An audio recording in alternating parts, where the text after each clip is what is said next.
नवापुरात पुन्हा 3 पोल्ट्री फार्ममधील पक्ष्यांचे नमुने आले पॉझिटिव्ह.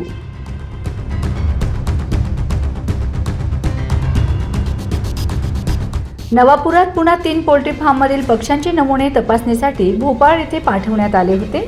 आज त्यांचा रिपोर्ट पॉझिटिव्ह आल्याने नवापूर शहरातील पालावाला पोल्ट्री फार्म, सकीस्मा पोल्ट्री फार्म, अश्रफ पोल्ट्री फार्ममध्ये साधारणतः 1.5 लाखांच्या आसपास कुक्कुट पक्षी व लाखो अंडी व पशुखाद्य नष्ट केले जाणार असल्याची माहिती पशुसंवर्धन विभागाचे सहाय्यक आयुक्त डॉक्टर समीर काझी यांनी दिली आहे.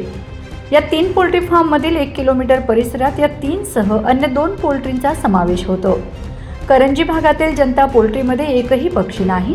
रेल्वे स्टेशन नजीक असलेल्या साइन पोल्ट्रीमधील पक्षीही नष्ट केले जातील. एकूण 4 पोल्ट्री फार्ममध्ये किलिंग ऑपरेशन करण्यात येईल असे पशुसंवर्धन विभागाच्या अधिकाऱ्यांनी सांगितले आहे.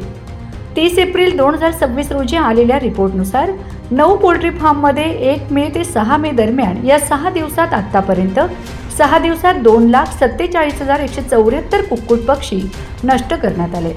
9,27,922 अंडी, 28.62 मॅट्रिक टन पशुखाद्य नष्ट करण्यात आले.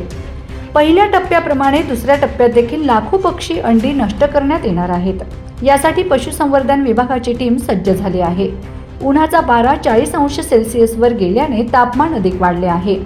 उकळणाऱ्या या तापमानात PPE किट घालून किलिंग ऑपरेशन राबविणाऱ्या पशुसंवर्धन विभागाच्या कर्मचाऱ्यांची अक्षरशः लाही झाली आहे. पशुसंवर्धन विभागाचे अधिकारी कर्मचारी गेल्या आठवड्याभरापासून अत्यंत प्रामाणिकपणे किलिंग ऑपरेशन करीत आहेत. नवापूर तालुक्यात व जिल्ह्यात बर्ड फ्लूचा प्रादुर्भाव वाढू नये म्हणून प्रशासन सतर्क आहे.